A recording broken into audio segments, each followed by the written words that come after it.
Now every day is like a brand new year. I throw my hands up in the air like I just don't care. I'm walking down the streets feeling like oh yeah. Fell at the bottom of the glass, now I see clear. So now I laugh just a little more. I'm so much taller than I did before. I know I'm not where I need to be. Saludos inquietos, bienvenidos de nuevo a El Puesto de Limonada, tu momento de la semana para permitir que la curiosidad y la imaginación te abran nuevas posibilidades. Un programa de inquietos y curiosos que sentís que reflexionar y explorar es un acto de libertad.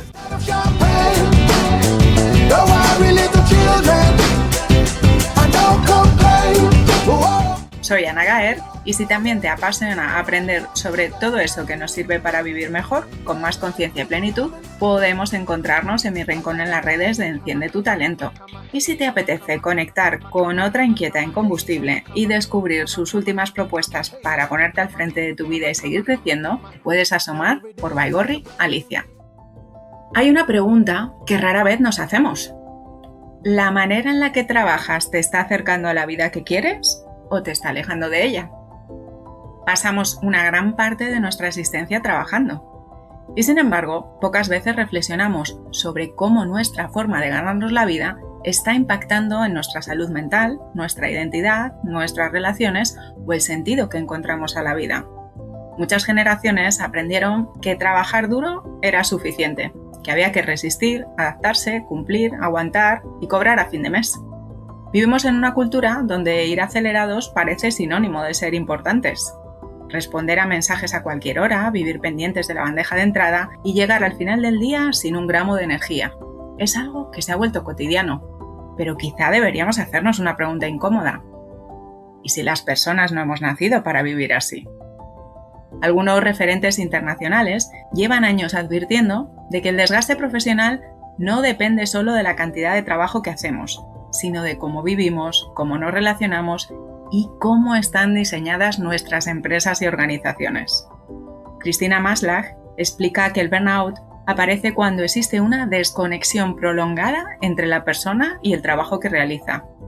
Falta de sentido, pérdida de control, ausencia de reconocimiento, relaciones deterioradas o valores en conflicto. Y autores como Frédéric Laloux nos invitan a imaginar organizaciones más humanas, conscientes y vivas, espacios donde trabajar no implique apagar nuestra salud, nuestra creatividad o nuestra dignidad. Porque quizá el verdadero éxito no consiste en rendir a costa de aguantar más, sino en aprender a vivir y trabajar de una manera que promueva el bienestar y la prosperidad, tanto en el plano personal como en el colectivo, de una forma integral. Hoy abrimos una conversación necesaria sobre burnout, cultura laboral y bien vivir. Quizá mientras nos escuchas descubras que el estrés y el cansancio no tienen que ver con que tú no te organices bien o te falte capacidad, sino con que llevamos demasiado tiempo considerando normal algo que no es sano.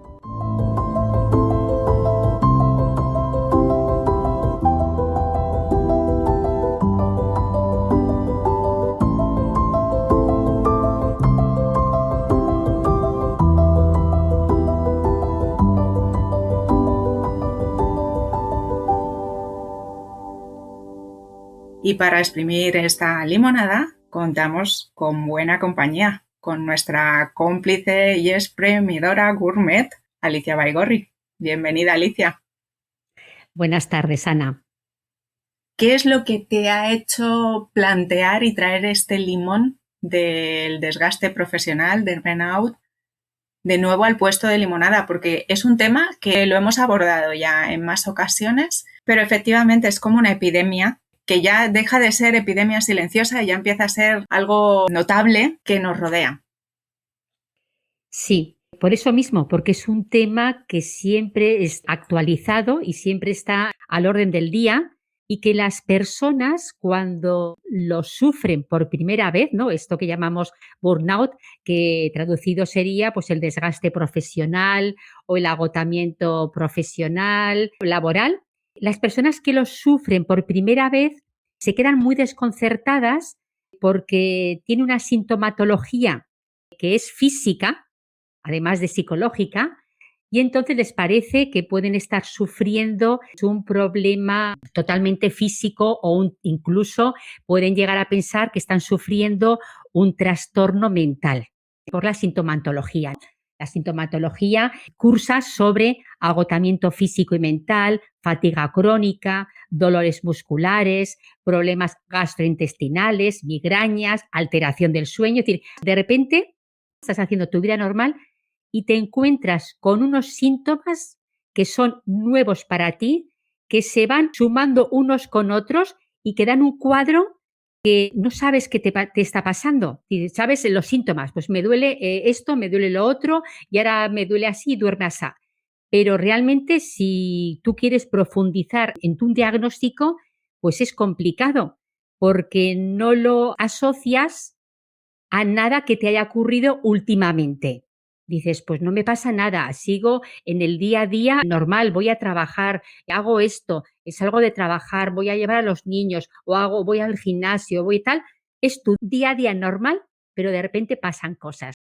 Y la mayoría de la gente piensa que es un trastorno mental. Y no, el burnout no es un trastorno mental. No está recogido en el DSM-5, que es el americano, sí que está recogido en el CIE 11, que es de Organización Mundial de la Salud, Códigos Internacionales de Enfermedades, y en el año 2022 se recoge como enfermedad de trabajo, no enfermedad médica común. Por lo tanto, no es un trastorno mental, que eso también es importante, no está reconocido como tal, pero tiene unas manifestaciones que lo que hacen es descolocarte y además de sentirte descolocada, descolocado, no sabes cómo paliar el tema, es decir, ¿qué tengo yo en mi mano para hacer? Y no se te ocurre nada. Muchas personas dicen, pues es que, claro, tengo problemas en el trabajo o no estoy a gusto en el trabajo y la primera respuesta que oyes a tu alrededor cuando dices esto es, cámbiate de trabajo. Bueno, pues hay personas que tienen la opción de cambiar de trabajo y hay personas que no tienen la opción de cambiar de trabajo. Y de todas maneras, las causas del burnout son multifactoriales. No solo es que en el trabajo te lleves mal con el jefe, te lleves mal con los compañeros, que el estilo de liderazgo que hay en esa empresa no vaya con tus principios o no vaya con tu forma de ser. No solo es eso, hay factores personales y hay factores sociales. Desde la vivienda que tienes, cuántas horas estás en el transporte público para llegar a tu trabajo, la contaminación acústica y ambiental. Hay muchas situaciones y luego las personales. ¿Qué está ocurriendo en tu vida? ¿Estás en un momento de paz mental? ¿Estás en un momento de incertidumbre? ¿Estás con una pérdida, con una ruptura? Todo eso es el caldo de cultivo para que sin tener nada que sea la punta del iceberg, el cuerpo diga, esto no va bien. Y entonces te lo hace saber, lo que ocurre que no te da la carta para descifrar de dónde viene. Pues así es, Alicia. Para mí la reflexión es que hay una dimensión personal en esto y que tanto mi mentalidad, mis creencias, mis tendencias, yo puedo tener ciertos rasgos que me pueden hacer mucho más vulnerable a sufrir desgaste profesional o yo puedo tener unas circunstancias personales, puntuales, que están contribuyendo a que se produzca esto o a que, bueno, pues que sea más intenso.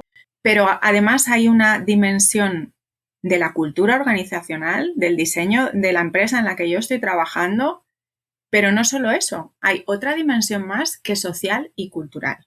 Entonces, hay esos tres planos y todo está conectado. A mí es una de las cosas que es uno de mis centros de interés, el investigar sobre cultura organizacional, sobre mentalidad. Me encanta esta comprensión. Igual que en mi vida, ese nivel de conciencia del que yo hablo se refleja en distintos aspectos de mi experiencia, el nivel de conciencia de una organización o una sociedad se va a reflejar también en esos diferentes aspectos. Cuando he estado investigando sobre este tema, viendo casos de estudio, al final dices, bueno, esa manera en la que una empresa está estructurada, diseñada, esa cultura que no está escrita, pero uno en el momento que se incorpora enseguida empieza a entender todas esas leyes no escritas que están funcionando en esa organización, todo eso es parte de que se genere este desgaste profesional. Y al final, pues por ejemplo, recuerdo el caso de una empresa en la que se le dio la oportunidad a una persona de ponerse al frente, de asumir la gerencia de una organización y se tomó 4 meses solamente para observar, para comprender esa cultura que había instaurado en esa organización. A esa persona le dieron libertad y recursos para transformar ese nivel de conciencia y esa cultura y el diseño que había. Le dieron la posibilidad de crear una nueva organización. Lo tienes que hacer en vuelo. Él, por ejemplo, decía, si las cosas están bajo llave en esta empresa, esto es el reflejo de que yo no confío en mis empleados. Asumamos y aceptemos esto. Si algo está bajo llave, no hay confianza. Si no hay confianza, es que yo estoy temiendo que las personas que trabajan en esta organización no sean honestas. Así es, hablemos en plata. Reconozcámonos lo que es y cómo pensamos, porque luego podemos hacer páginas fantásticas para comunicar en los medios, hablar de los valores de nuestra empresa y la confianza y las personas son lo más importante. Bueno, sí, pero la realidad es otra. Entonces, toda esa parte soterrada de la realidad, no la cultura que nos gustaría tener y la que vendemos en el marketing, ese escaparate que mostramos personal o organizacional. No, es que la realidad es la que es. Y eso que es lo que está en el origen del desgaste profesional. También es ese juego. Cuando yo voy a la organización, yo tengo que dejar de ser quien soy para acomodarme y encajar en ese rol y en esa función que se espera de mí.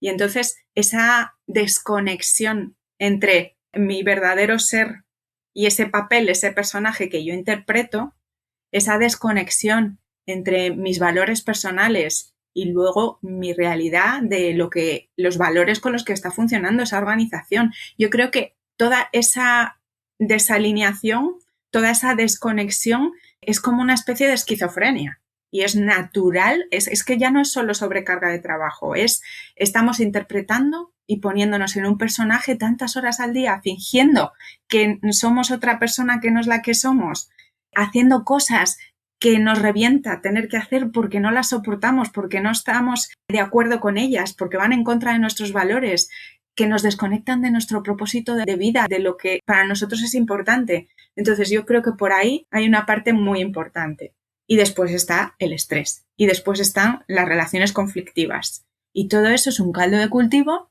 Es que es natural que nos lleva a ese deterioro de nuestra salud y de nuestro bienestar en todos los aspectos. Que nos afecta emocionalmente, que nos afecta físicamente, que nos afecta en ese aspecto trascendente de encontrar sentido a lo que estamos haciendo. Es que está muy bien expresado, tú no te das cuenta de que esas pequeñas desconexiones, que todo ese ir en contra de tu naturaleza, de donde tú querrías ir, al final eso por acumulación, ¡pum!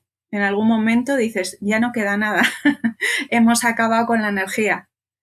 Y esto no es tan fácil como cambiar de empresa, porque te vas a encontrar que probablemente si tú estás viviendo en la zona en la que vivas, pues entre la empresa de al lado y la otra de al lado, la cultura va a ser relativamente parecida. Así es. Hace unos días, y no recuerdo dónde lo leí o lo escuché, no lo recuerdo, pero me llamó la atención, se hacía un comentario en el sentido de lo que hemos hablado, ¿no? De la cultura organizacional y el estilo de liderazgo de la empresa, de qué cosas los empleados no deberíamos permitir y qué nos gustaría con respecto a los jefes, los mandos intermedios, a esas personas que son las que coordinan. Y pues no deberíamos permitir abusos verbales o malos modos. Y resulta curioso porque esa es la idea que en el papel está escrita, ¿no? De cuáles serían los ideales, de cómo nos tenemos que relacionar, fíjate, la comunicación, la empatía, la solidaridad, bueno, todas esas cosas que quedan muy bien en el papel. Y luego, sin embargo, es que la realidad es otra. Hay estilos de liderazgo que, a propósito, con consciencia, buscan mandos intermedios con un perfil agresivo. No voy a decir violento, que me parece una palabra fuerte, pero sí con un perfil agresivo. ¿Por qué? Porque esa persona que es el dueño de la empresa o el que gestiona la empresa es el modelo que quiere instaurar. y elige a una persona pues, que igual tiene poca empatía, que tiene tal, y tiene unas dotes de liderazgo que él quiere instaurar. Y estamos hablando de abusos verbales, de malas formas, de situaciones que pueden provocar incomodidad, desaliento, que pueden chupar la energía de ciertos trabajadores, que no de todos, ya comentaré ese tema, y que están puestos adrede, que están buscados. Ese es el perfil que se busca, ¿no? Incluso se dice que en las grandes corporaciones, los perfiles más altos se buscan personas psicópatas, ¿no? Personas que lo que quieren es solamente la empresa, y bueno, el factor humano no aparece por ningún lado. Se buscan esos perfiles, y esos perfiles no solamente en las grandes empresas, en el día a día de las empresas, de lo que ocurre en nuestro día a día, en nuestras ciudades, eso también funciona. Y hay un tema también que me gustaría señalar, y es que aun siendo un perfil X de liderazgo, no todas las personas se ven afectadas de la misma manera. Lo que a uno le parece incómodo, le parece insoportable, le parece que le daña personalmente, a otro compañero le puede pasar desapercibido. Porque hay una parte personal, de personalidad, una parte de mentalidad, una parte de cómo somos cada uno de nosotros, que hay ciertas cosas que nos pueden herir y otras que no. Y si encuentras la persona que encaja en ese perfil de personas que te pueden herir, pues te vas a sentir amenazado y luego además no vas a tener el coro de tus compañeros y compañeras. ¿Por qué? Porque ellos no lo perciben de la misma manera que tú. Por lo tanto, encima de empezar a tener síntomas físicos, de estar mal, de cada día tener menos energía, no puedes contar con la complicidad de tus compañeros del puesto de trabajo porque ellos no lo están interpretando o no les llega de la misma manera.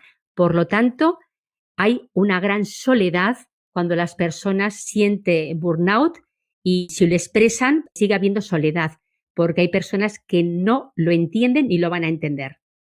Sí, y al final las relaciones profesionales son relaciones humanas.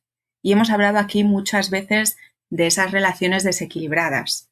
Igual que podemos estar hablando del abuso en una relación de pareja, o que hemos hablado de bullying, o hemos hablado de la violencia en la familia, es que esto no deja de ser más de lo mismo. Son relaciones humanas en otro entorno y ya nos parece que estamos hablando de otra cosa diferente, pero los principios son exactamente los mismos. Nosotros podemos abordar las relaciones humanas desde el dominio, desde la violencia, desde esa mentalidad en la que uno tiene que ser más fuerte que otro para salirse con la suya, y que para que yo pueda ganar tú tienes que perder. Y hay esa desconfianza, ese miedo, ese recelo, esa lucha de poder, todas estas cuestiones, competencia. Y luego hay otra manera de abordar las relaciones, que es la confianza, la cooperación. Es saber que yo sola puedo ciertas cosas, pero colaborando contigo, tú y yo juntos vamos a poder hacer algo que tú por tu lado y yo por el mío solos nunca podríamos crear. Y cooperando somos capaces de más. Y entonces vamos a comunicarnos, y entonces vamos a confiar unos en los otros, y vamos a generar sinergias. Y desde esa mentalidad las relaciones son otra cosa. Y entendamos esa responsabilidad, es que lo que tú estás diciendo tiene todo el sentido. Esos perfiles narcisistas, esos perfiles de psicópata integrado que están en las organizaciones, que efectivamente es que esto es mi experiencia personal. Yo me he encontrado esos perfiles muy a menudo en esos puestos de mando intermedio. Quien tengas enfrente es como un átomo que se encuentra con otro átomo. Pues no es lo mismo que se encuentren, generan una molécula diferente porque están interactuando dos elementos distintos. Entonces, puedo abordar mi responsabilidad también personal en esa interacción que yo tengo en esas relaciones. El nivel de conciencia desde donde yo me relaciono, mis habilidades sociales, por supuesto, van a jugar un papel importante. Yo el trabajo que puedo empezar es el mío personal, yo la responsabilidad que puedo asumir es la mía personal. Pero es cierto que estamos hablando de algo sistémico, y entonces aquí hay esa dimensión de la organización y esa dimensión social que también hay que abordarlas. Yo puedo cambiar yo. ¿Qué es lo primero que puedo hacer yo? Entender cómo me gusta a mí relacionarme con las personas, cuáles son mis valores, mi propósito y buscar una organización alineada con eso en la que yo pueda desempeñarme profesionalmente o crear mi propio negocio en consonancia a esos valores y después ser un ejemplo para los demás, porque sí existen organizaciones que funcionan desde otro nivel de conciencia y yo he tenido el gusto y el placer de decir, oye, esto no solamente está en los casos de estudio, en otros países, lejos de mi realidad, no, eso está aquí. Ahora en España y yo he podido entrevistar, incluso visitar algunas de esas organizaciones, conocer a los empleados y ver que efectivamente allí es otro paradigma y otra manera de funcionar. Pero a día de hoy prosperan y hay una abundancia aún de empresas que están funcionando desde una mentalidad que yo entiendo que ya caducó y que está en vías de desaparición para dejar paso a otra cosa. Pero bueno, pues esto va mucho más despacio de lo que nos gustaría, porque esta conciencia de que las organizaciones que tenemos en este momento tienen toda esta cara B, tienen toda esta sombra tan negativa, yo creo que cada vez hay más profesionales conscientes de este lado. Tenemos un montón de problemas aquí encima de la mesa. Pero de momento, pues las organizaciones que hemos creado están orientadas simplemente a maximizar el beneficio económico y no importa a costa de qué. No nos importa si nos quedamos sin planeta, no nos importa si, como los empleados no son personas, son reemplazables, pues si uno tiene que acabar en el hospital no es mi problema, ya contrataré otro.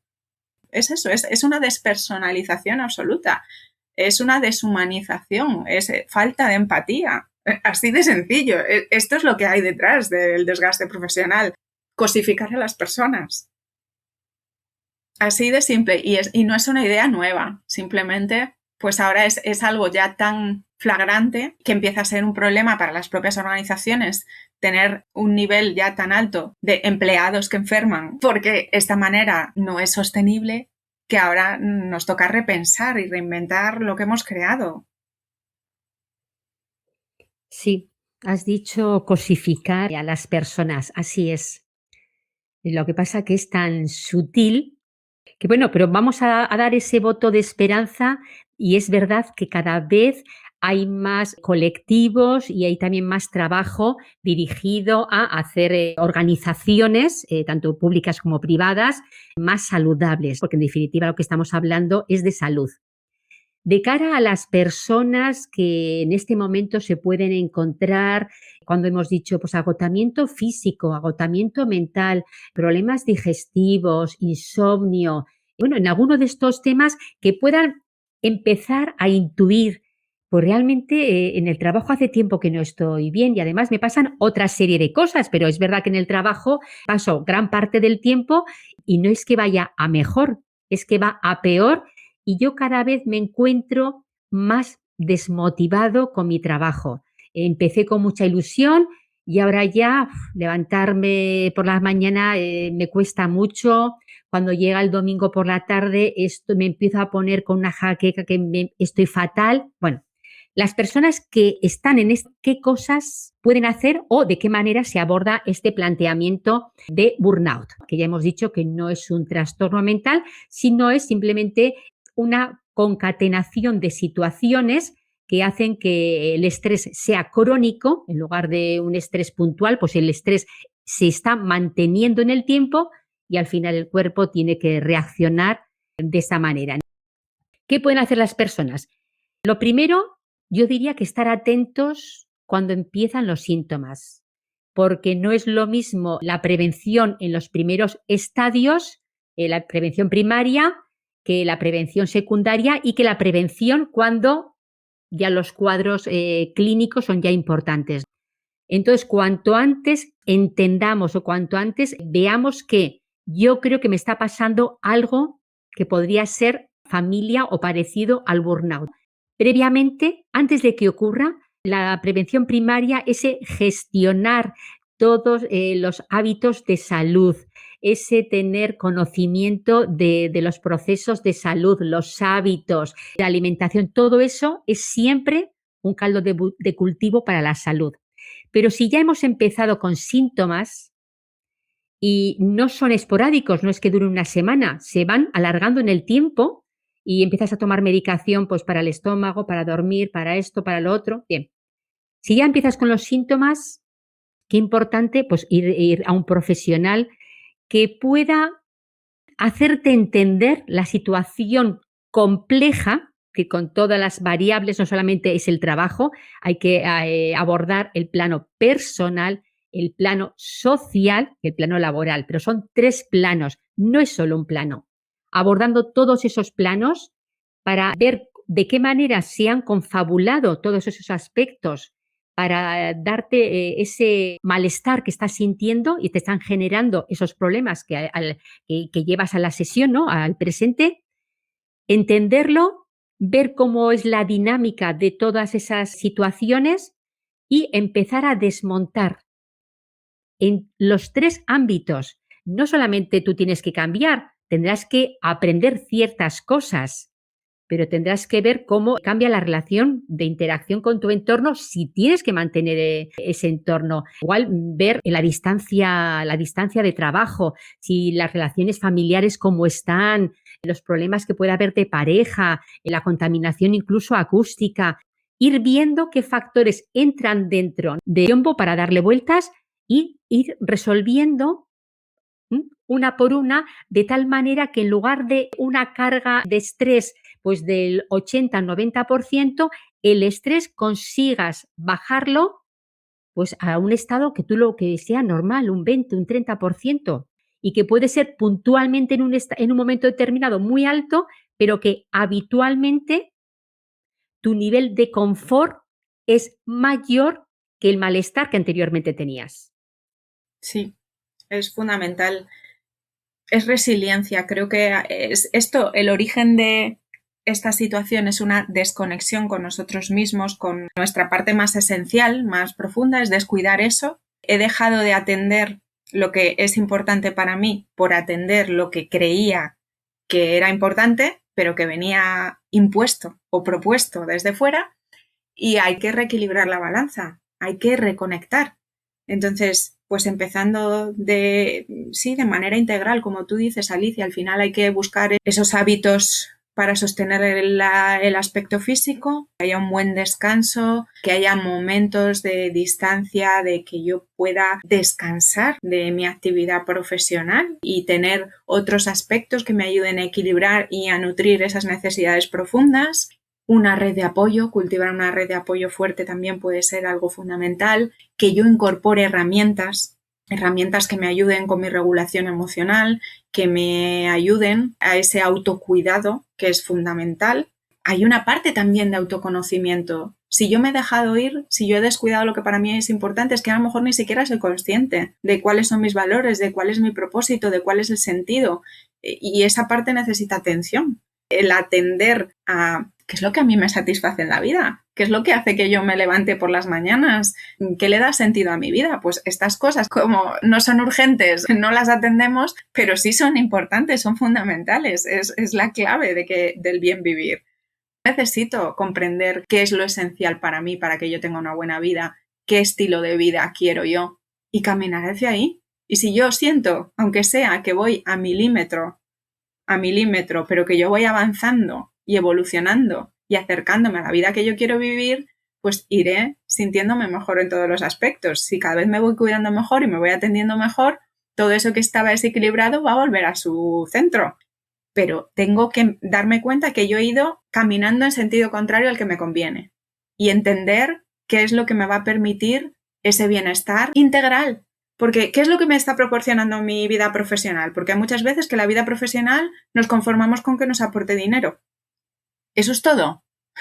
Pero las personas tenemos más necesidades aparte de pagar la hipoteca o llenar la nevera. Sí, esas desde luego son súper acuciantes. Todos necesitamos atender a lo físico. También tenemos otras necesidades y no nos vamos a sentir bien si no escuchamos y si no cuidamos esas necesidades. Al final es ponernos al frente de nuestra vida.